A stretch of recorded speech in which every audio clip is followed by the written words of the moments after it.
truck. Oo. Hindi pala dito sa Pilipinas. Eto nga mga kapatid sa mga balitang consumer at pangkalakalan. Umabot po sa 16 na petisyon ang inihain para sa aumento sa sweldo sa NCR. Ayon po sa DOLE, umabot sa 200 hanggang 845 pesos ang hinihinging dagdag sahod. Kapag naaprubahan, posibleng umabot na po sa 895 hanggang 1,500 pesos ang arawang minimum wage sa Metro Manila. Nakatakdang magsagawa po ng konsultasyon ng Wage Board bago ang mga pagdinig sa Hunyo. Pinag-aaralan din kung may sapat na dahilan para maglabas po ng wage order ng mas maaga. Sa kasalukuyan, nasa 695 ang minimum wage sa Metro Manila. Ang git ng mga eksperto, malayo pa rin ito sa tinatayang pangangailangang sweldo ng isang pamilya.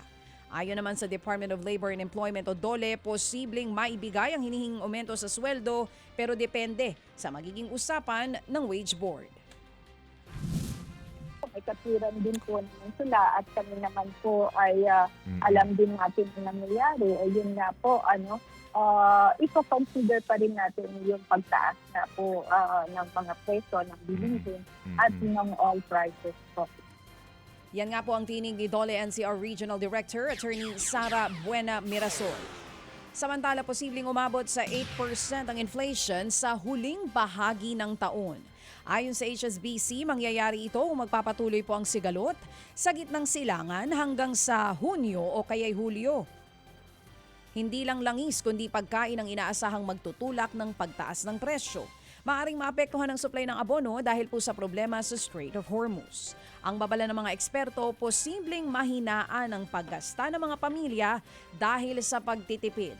Inaasahan din na babagal ang paglago ng ekonomiya kung magtatagal pa ang krisis. Naharap po ang BSP sa mahirap na desisyon sa pagtaas ng interes para makontrol ang inflation.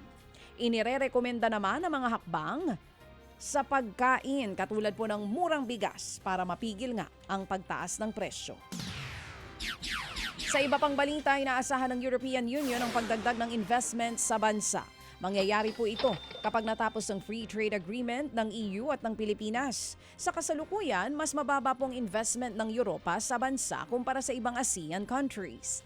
Ayon sa EU, makatutulong ang FTA para makahikayat ng mas maraming European investors. Nakikita rin ang potensyal ng Pilipinas sa renewable energy katulad po ng solar at wind. Posible rin ang pag-unlad sa agrikultura at teknolohiya sa tulong ng EU firms. Kasama sa usapan ng geographical indications para sa mga produktong lokal. Layunin nitong mapalakas ang kalakalan at mas makilala ang mga produkto ng ating bansa. Mga kapatid, para sa iba pang mga balita at impormasyon, sundan niyo po kami sa X, Instagram, Facebook at syempre sa TikTok, True Network PH. Mag-subscribe din po kayo sa aming YouTube channel, True Network. May website din po tayo, truenetwork.ph. At pwede nyo rin po kaming mapanood sa Channel 19 ng aming True FM TV. Lagi pa rin makinig sa radyo dito po sa 105.9 True FM dahil dito, laging true sa'yo, kapatid. Ito tayo sa totoo, tunay at tapat.